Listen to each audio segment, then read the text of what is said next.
Welcome to another episode of the Inkwell podcast. I am your host, Todd Rayner, and I have another great guest today. So let's get him in here and get going. Nandor, how you doing? Hey Todd, I'm doing well, sir. How are you today?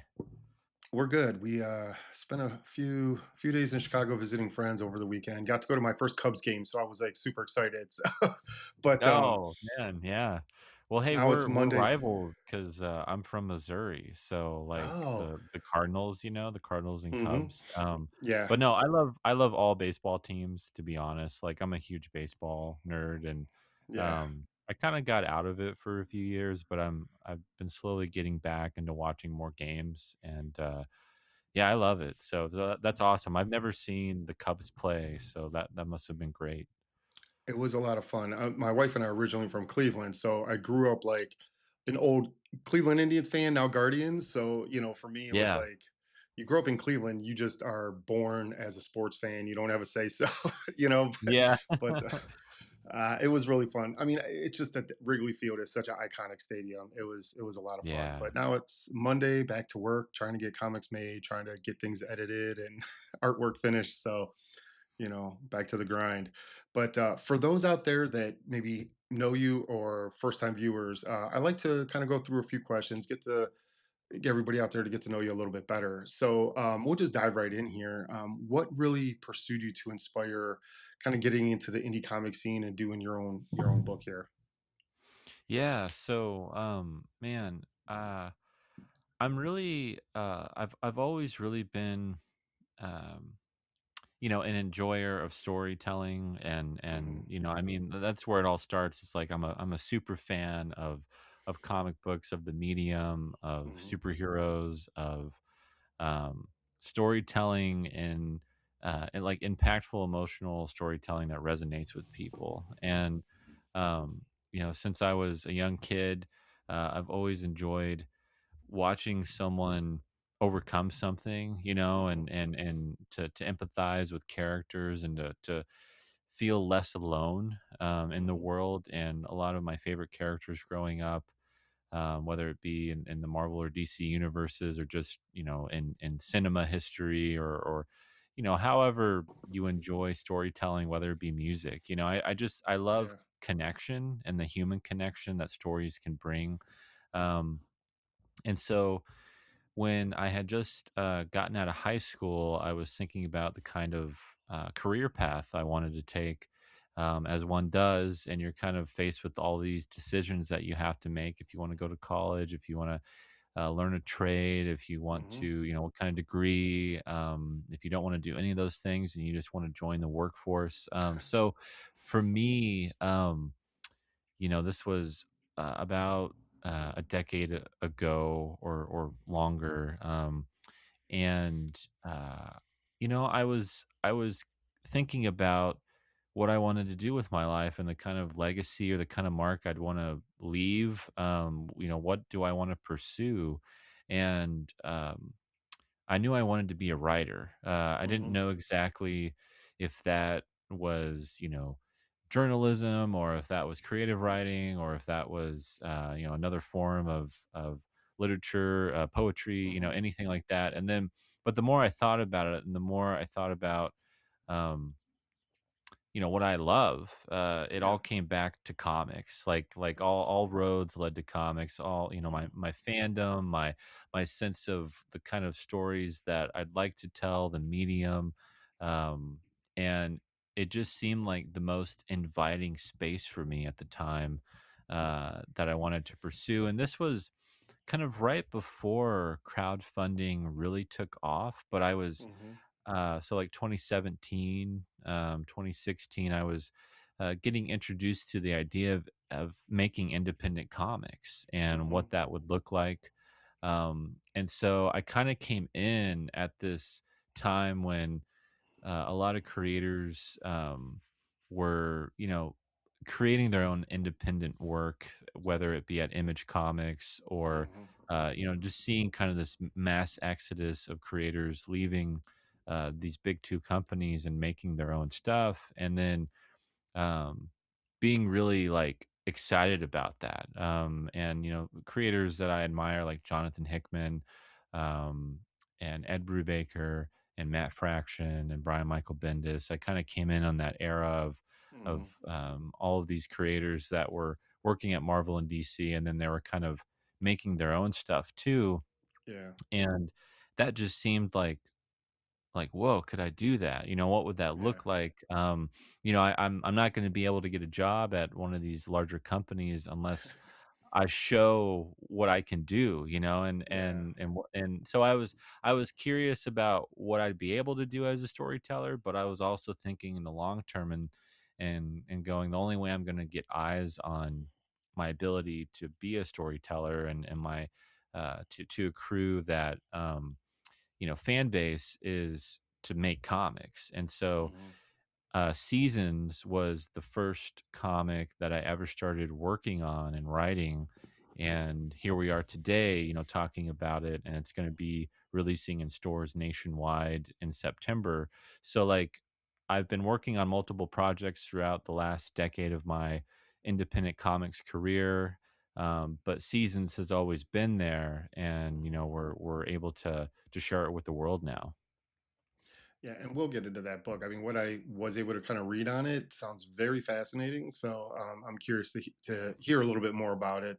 Um, Yeah, and you mentioned, like, as a lot of us, same thing with me. You get out of high school and you're kind of like, well, now what?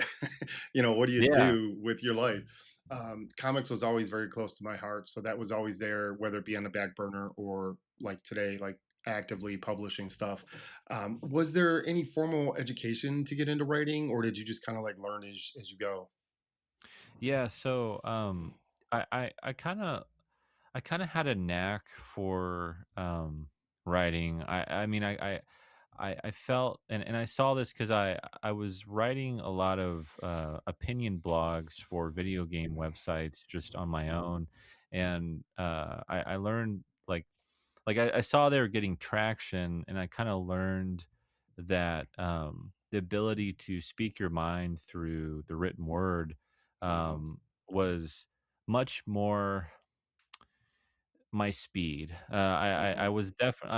I'm a much. I mean, as I've gotten older, I'm better at socializing with people and talking with people. But when I was in my teens, as a lot of teens are, like, I was very shy. I was very much an Hmm. introverted kid. I didn't really know how to articulate a lot of my feelings, and how to um, speak my mind about things without kind of stumbling over myself. And so writing to me was the way.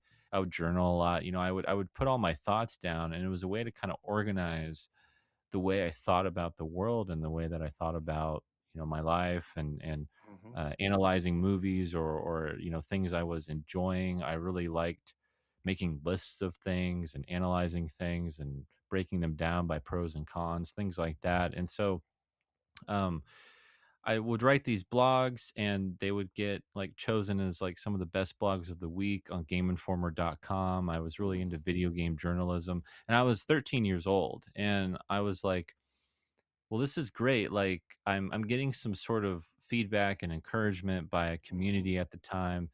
And as I was thinking about a career path, um, I did start to go to college for creative writing. That was something that I wanted to do. But I had Seasons kind of in the back of my head. I think I wrote the first chapter of Seasons in between graduating high school and before I went to my first semester of college. So I kind of had this idea brewing, but then I was focused on studying, and going to school. And I had gone for about a year or so, and I'd done some English classes and some gen ed stuff. But it was actually an English class that I took. Um, where I was writing these persuasive essays, and other forms of essays. And my English teacher actually kind of took me aside, and she kind of, like, it was really interesting, because it was kind of like, hey, like, you're already really good at this, and all of your first drafts are kind of final drafts. Like, do you feel like you need to keep pursuing this in college, or maybe you Hmm. could do this on your own, And so I Yeah. kind of took that as an encouragement from her to be like, if you want to start making art and if you want to start writing, you don't have to wait for permission or wait for a degree. Like you can Right. already start working on your own stuff. And so that's kind of the long-winded answer just to go like I got a little bit of formal training, but like I'd say, 80 to 90% of what I know about how to write comics were it was just me discovering scripts, Yeah. reading like how to write comics books and reading about writers' lives like Stephen King's On Writing kind of Hmm. memoir, reading about what it meant to be a writer and what Yeah. what that day to day is like.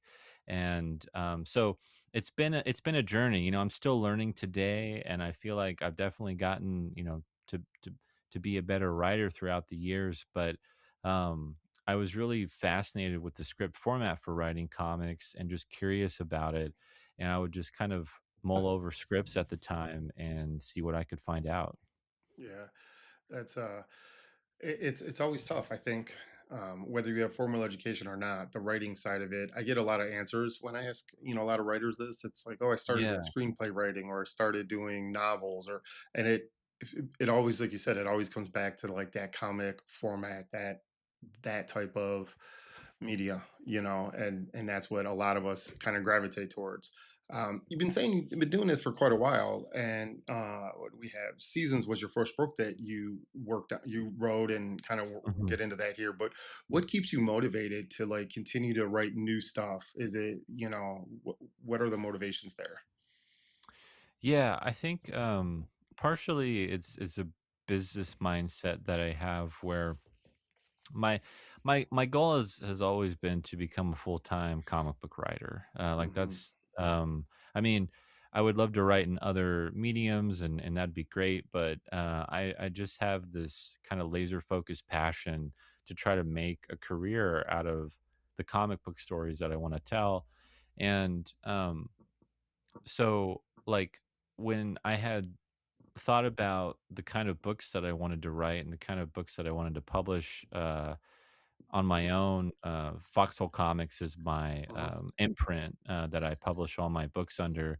And as a publisher, I was thinking, well, I want to have a variety of titles. I wanna be able to Yeah. sell anything at a convention, like, if you like science fiction, I have a book that you'll enjoy. If you like superhero, I have a book that you'll enjoy. If you like something more slice of life or, like a straight drama, I have something for you. And so, a part of it was wanting to build out my portfolio as a creator Hmm. because that's also something I could show to publishers and to see my range as a writer, but also I wanted to um, become a better writer. And I thought the only Yeah. way to do that is to challenge myself and not to just stick to one franchise or one Hmm. IP. And I mean, a lot of creators have a lot of success with that, but I've heard it where you can kind of be two.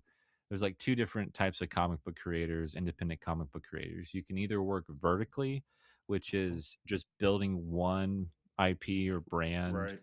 throughout your career, or you can work horizontally, which is to kind of have not a buffet, but just like a variety, that can kinda show what you're made of and the kind of Hmm. storyteller that you are, and to me, that was always more interesting because I was like, "Well, if someone doesn't like this book that I've written, it may not be because it's not a good book, it may just be because it's not in their taste," and maybe Right. they would like something else that I would work on. So, for me, the motivation has kind of been to always become better and to see what else I can do and to just keep challenging myself as a writer Hmm. because I never wanted to stick in the same kind of ballpark or be a one trick pony and just do one thing. Yeah, someone told me years ago that like if you're not uncomfortable in as an artist, writer, or whatever, as a creative, if you're not uncomfortable, you're not going to grow. You're not going to challenge yourself. So, Yeah. challenging yourself to write different genres, even write different characters. Like I typically have similar characters. I build up, but I also build like different genres. So I'm almost kind of going both ways simultaneously Yeah. with the stories. because a lot of people like they attach themselves to a character, and that's just good character development. If you can have a fan base that says this is the character, like I love Superman, I love Batman, I love Spider-Man, whatever, and then you have all the kind of slice of life, all the things that happen within that singular character. I find that kind of fascinating. Also, as a way to challenge yourself as a writer to write one character, but write them doing all kinds of different things. How would Yeah, they well, handle and that I think, situation like, type of stuff.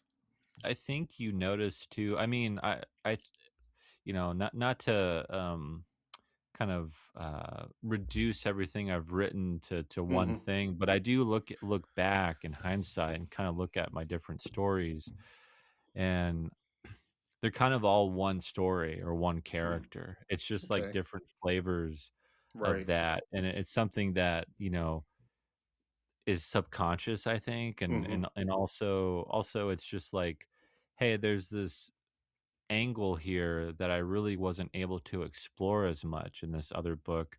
What if I explored it head on, with Hmm. this new character, this new genre? But, and so I think that's when you kind of start to find your voice and start to see um, the through line and kind of connect the dots of your own work and kind of figure out, whoa, so this is what I'm interested in writing about. And Hmm. I've noticed looking back, like, oh, I didn't know that's the kind of stories I always wanted to tell. But then I look back and I see it and I go, okay, well, maybe this is why, this resonates with people, or why Right. it may not, just to kind of like gauge how your brand is doing.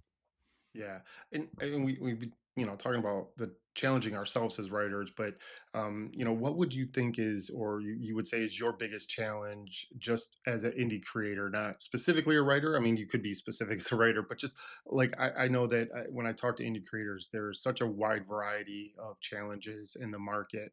What do you see as some of the challenges you face? I think I think one of the biggest challenges that I have is um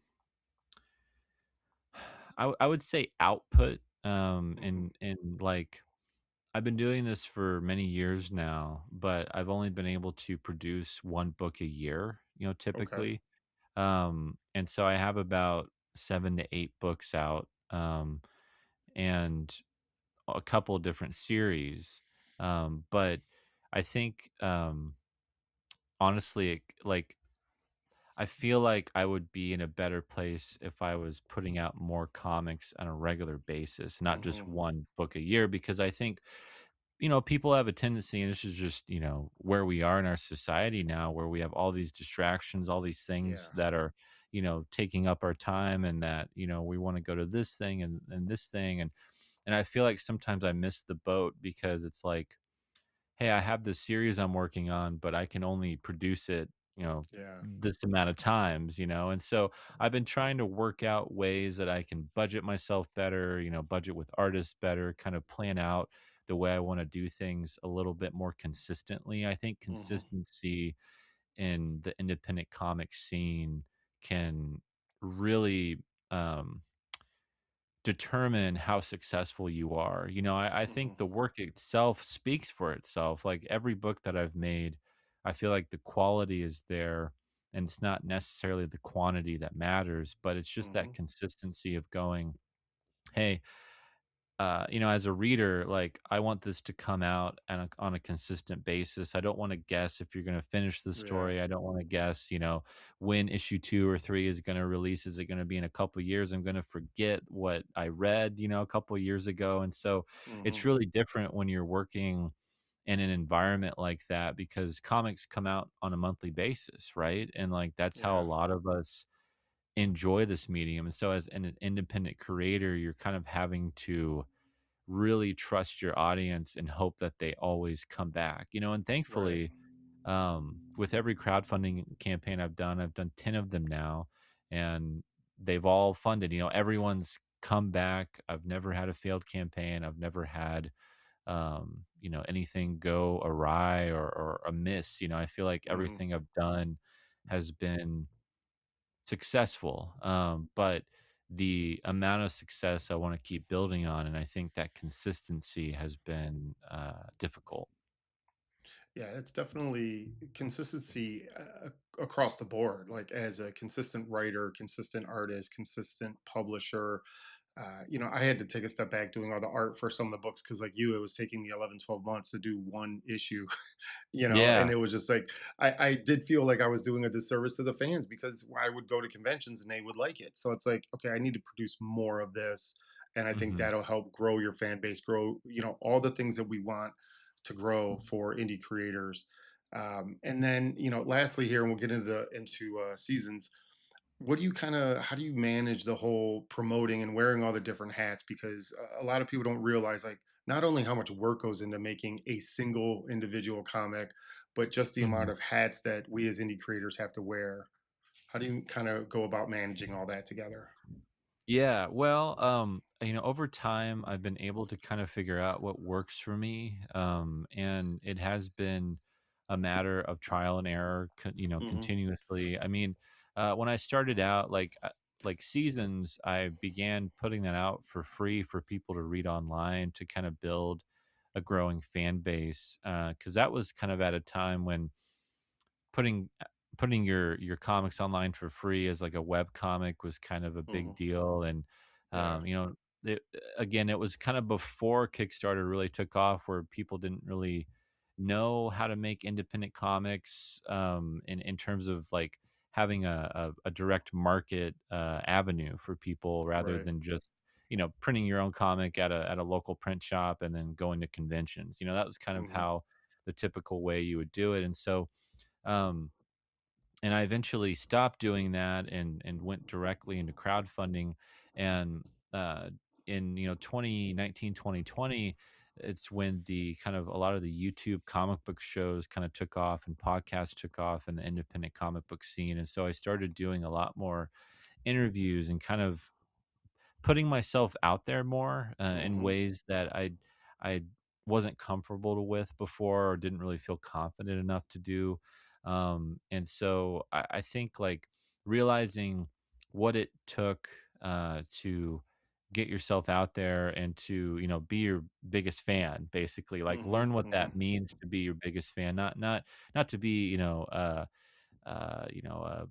like to have an ego about it, and to be like, hey, I'm the best thing ever, but like to be able to um, cheer yourself on and to get people excited about your work. And I Right. realized that no one else, the cavalry wasn't coming, like no one else was going to do that for me. And so um, it was a lot of going back and forth between how do I engage with people, how do I you know uh put all these different opportunities that I have, whether it be in the digital space or the physical Hmm. space, like possibly having a YouTube channel, a newsletter, how to kind of market your comic and show work in progress updates, things like that on social media. How do you become a part of an indie comics community of people that are Right. all making the same thing, and you kind of all want to rise together? And then the physical aspect of going to cons and networking with people. And so Yeah. like it was a lot of growing pains and figuring out what was working and what wasn't working. And there's been a lot of, as I've been doing this, there's been a lot of changes in the indie comic scene where um I didn't have a newsletter for the longest time. I always wanted to make one, but none of them seemed very user friendly. And then like Substack came along, Hmm. and that was a lot of comic book creators, flocked over there. And it was like kind of a great way to be a part of a community that had never existed before. And but that took time, that took the Hmm. amount of like patience that it does, and to just kind of figure out um what works for you, what do you have enough time for, more than anything. The only thing that I feel like sustains any creator, in any indie creator, is the quality of the work. I Hmm. think like you can have the best marketing plan, you can do all these things, you can go to every convention ever, but if the work does not speak for itself, and if it does not resonate with people, then all of that, it's kind of like like the work eclipses all of that stuff. Like Yeah. there's no point in pushing something so hard to try to get people to read it if, you know, you don't believe in it, but also if the quality of the work is not there, if you don't feel like you put your best foot forward and you tried your best. And if you're just kind of like in this to make money and you're not in it to um you know to love comics, if you're not in it to Yeah. show your love for comics, then I think a lot of people are gonna get really disappointed. I think that's been another part of my perseverance is, like, I just love this stuff, like, way too Yeah. much. It's kind of like, what else could I do? I mean, do I get sick of, comics sometimes? Sometimes I do. Like, Yeah. sometimes, like, I'll go to a comic book shop or I'll go to, like, a local bookstore, and I'm looking at the graphic novel aisle, and I'm just like, man, like, there's just so much out there. Do I Yeah. even deserve to be here?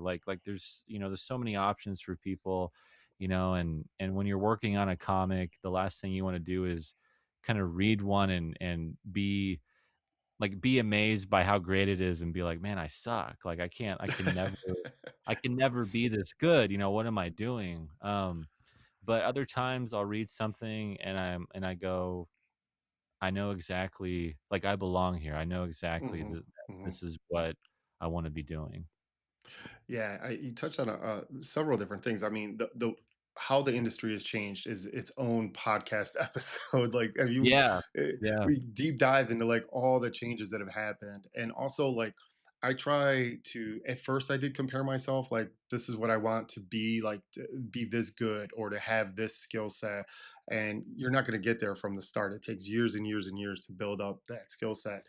But Yeah. to sit there and say, like, I support a lot of Kickstarters because I want to see what other independent creators are doing. Because a lot of us are not, I mean, it's kudos that you're going to be in like distribution here, but a lot of us aren't, and it's a lot of Mhm. us local shops. And so Kickstarter is kind of like that broader range of the independent scene.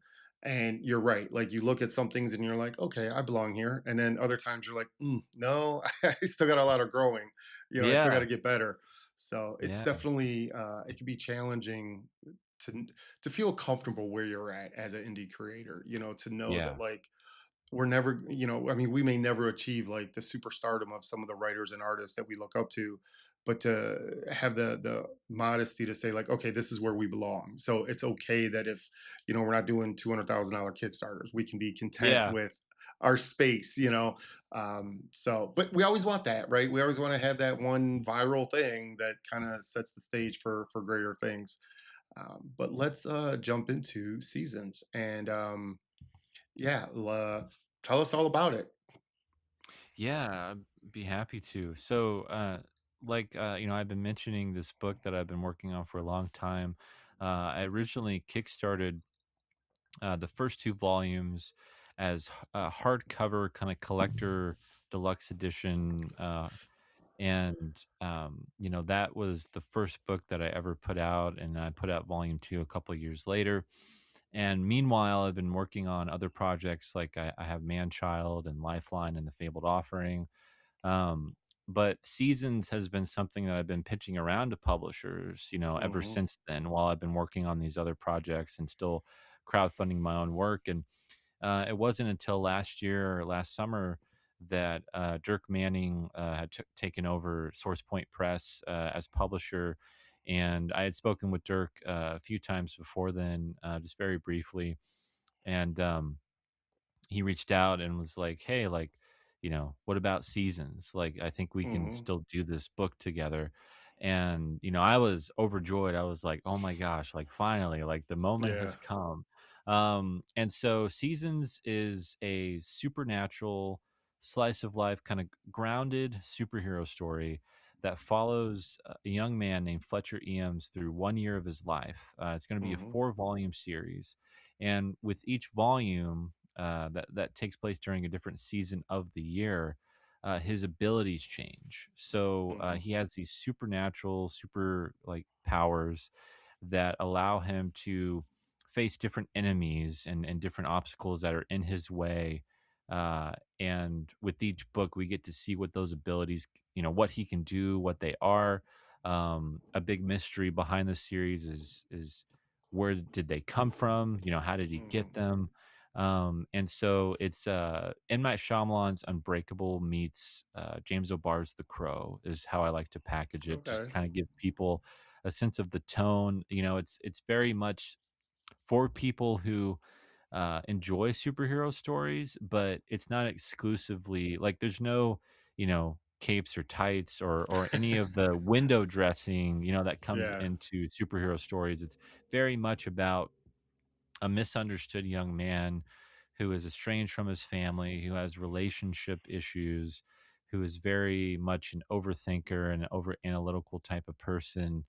And he gets kind of thrust into this um, scenario, this kind of other world, like a fish out of water, where he learns about these special, unique things that he can do, Mhm. and it forces him to confront himself and his past. And as we get into volume one here, he takes on the shadow selves of citizens of his city, and he has to fight his own shadow self in this book. And so Fletcher starts at a really dark place in the story. And as we get to volumes two, three, and four, we get to see this 1 year journey culminate into hopefully, you know, if we do our jobs right, Fletcher will understand what it means to be a whole person and to be the person he was always meant to be. That sounds fascinating. The whole changing of powers throughout the season. That's I got to give it to you. That's pretty unique. Lifelong comic book fan, and I've yet to see something that creative. So, Oh, thank you. super interested. Yeah, that to me that's something that just is. I like fun, creative things, even if it's like a bunch of different things that kind of come together to make something new. Yeah. Even though you can see all the influences in there, I really do that. That sounds really cool. Well, And you know, and Dirk, it was really funny because Dirk told me he was like, we're not doing superhero stories like Source Point okay, Press, like yeah, we're not interested in like that market. Um, but I won him over, you know, like seasons. Like I think it clicked for him in a way where it was like, yeah, but this isn't that. Like again, like if you enjoy, you know, watching people do extraordinary things, like this, you know, book is for right, you, which is what a lot of superhero stories are. It's kind of a power fantasy. It's like we get to see these characters do incredible things and save people.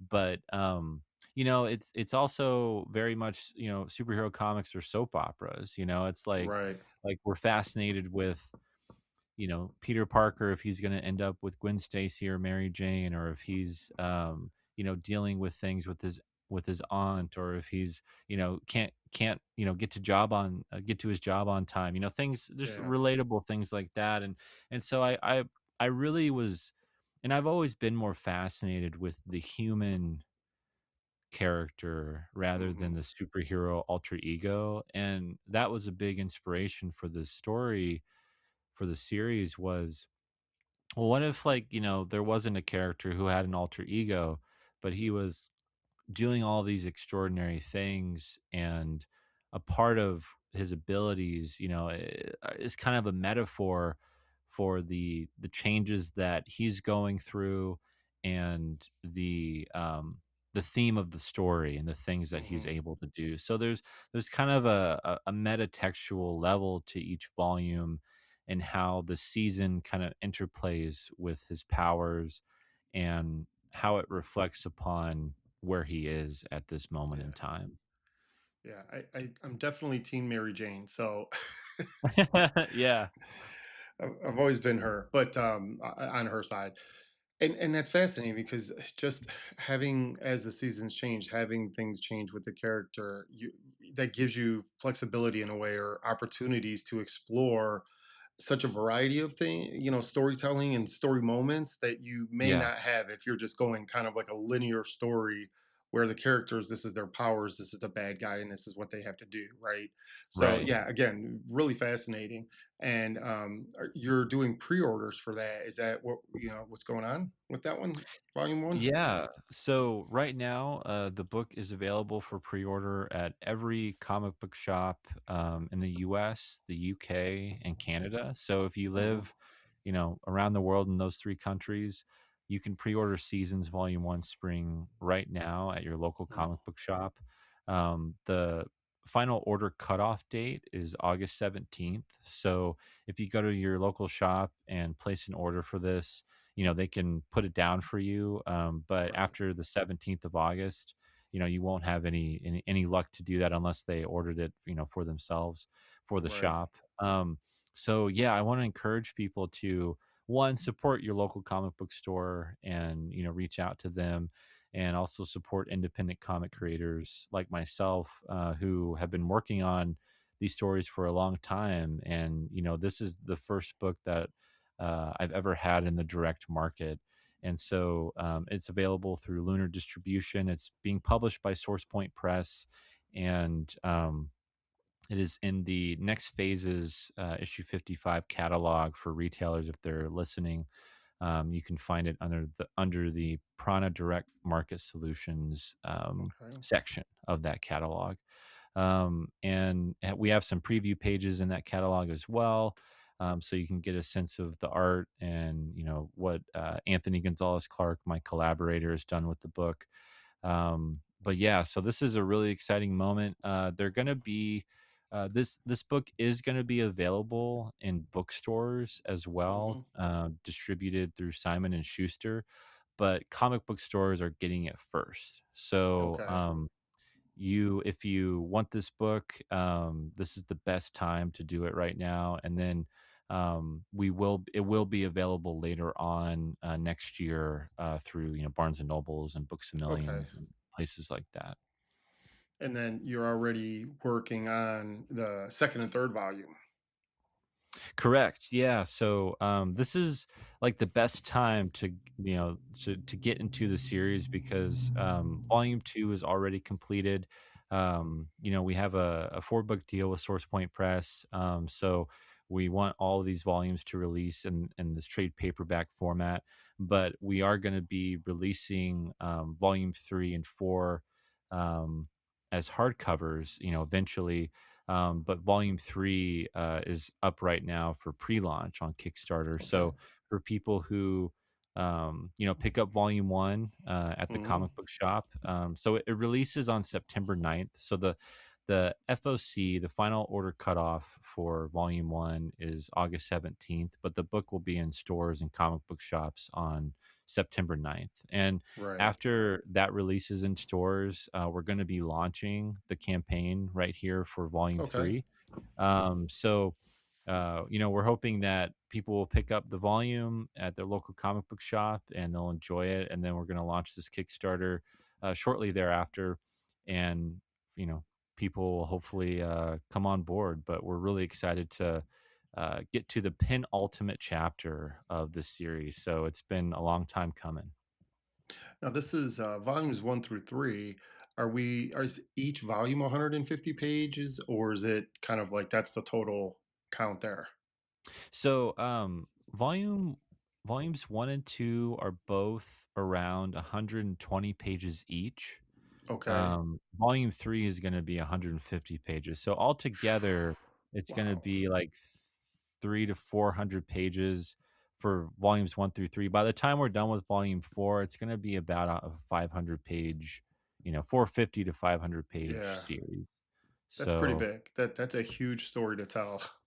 yeah, yeah, it's quite ambitious, I gotta say. I don't know if I would recommend it for independent comic book creators to do it that way, but it's been a way to, I think, stand out in the crowd, and Hmm. also the story demanded it. Like, I there was no other way to tell it. It needed to be, if we're gonna go through 1 year of someone's life, each volume needed to be large, and it needed to have enough Hmm. space to show the days passing and the months passing, and kind of playing with that structure and seeing how we can really make it effective and make it work for each graphic novel.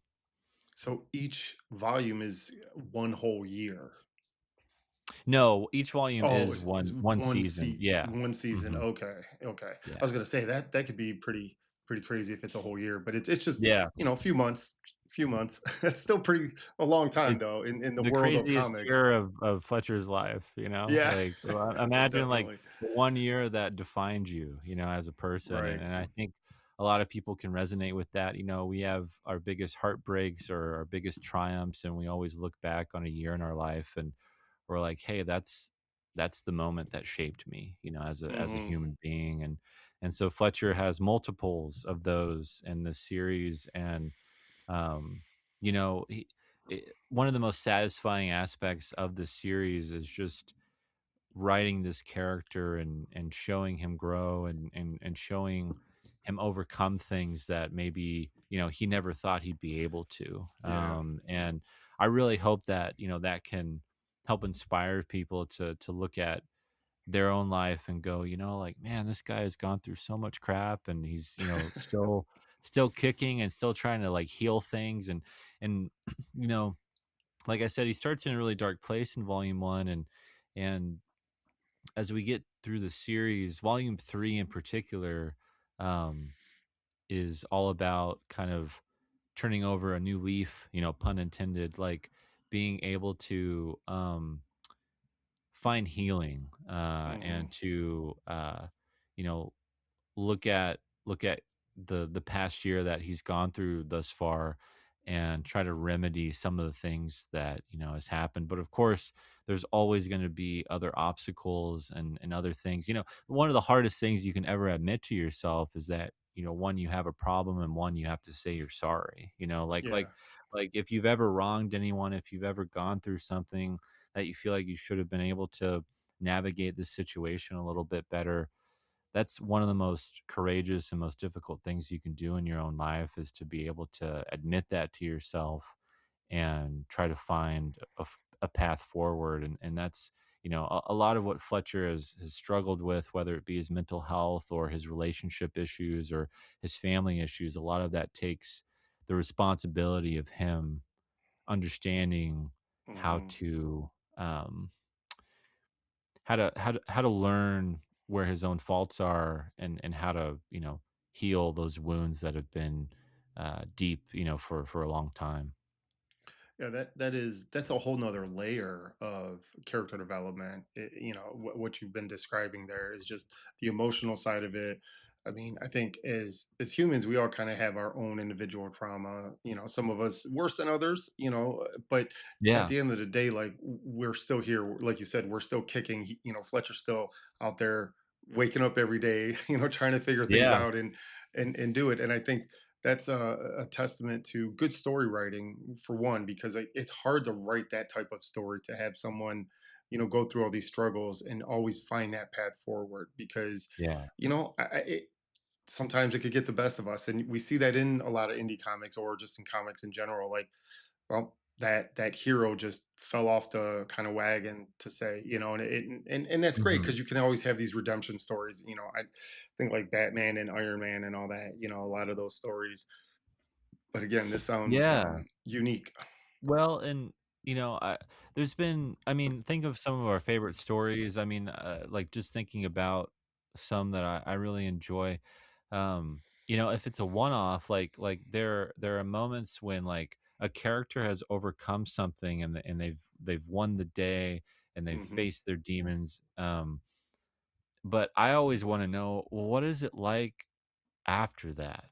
Like, Right. after that moment of realization, after that moment of triumph, how do you sustain that? And that was Hmm. something that this story presented itself, where I was like, well, after Fletcher has gone through, these multiple, villains that he's had to face, and uh, not just like physical or supernatural obstacles, but emotional obstacles Hmm. that he's had to overcome. Like, let's keep telling this story. Let's keep seeing what the next step of this is, Hmm. because I think a lot of the time, we can watch a very exciting film, and the hero wins the day, and that's amazing, and that's like classic storytelling. But I'm also interested in, like, well, what is it like to be that hero tomorrow? Right. Like, what's the next day look like, and are they still able to keep that momentum going? Yeah, no, that's very interesting. So get out there, go to your comic shop, pre-order this, Yeah. and let Lunar know, let Source Point know, like, and your comic shops, hey, this is something I'm interested in. It's definitely challenging just to get everything out there, let everybody know like what we're creating, and for them to take a chance on something that they just heard on a random podcast or they just saw like a social media post, and it's like, oh, I mean, it ends up becoming their favorite thing. So, it's let's take those chances. And I would say, where can people find you aside from social media, whatnot? Where can we find you? And aside from ordering the book, which we have to go to stores to do. So, Yeah, yeah. yeah. So, I highly recommend everyone go visit foxholecomics.com. Hmm. It has all of my books available to purchase on there. You can even get some exclusive variant covers for seasons Okay. on my Okay. website. So if you're like, hey, I'm ordering the regular retail variant, but I want to get an exclusive cover, you can get that from me directly. Hmm. Um, and I have all my other books on there: Man Child issues 1 through 3, The Fabled Offering, Lifeline, and lots of different variants for those. I also highly encourage people to please subscribe to my Substack, my newsletter.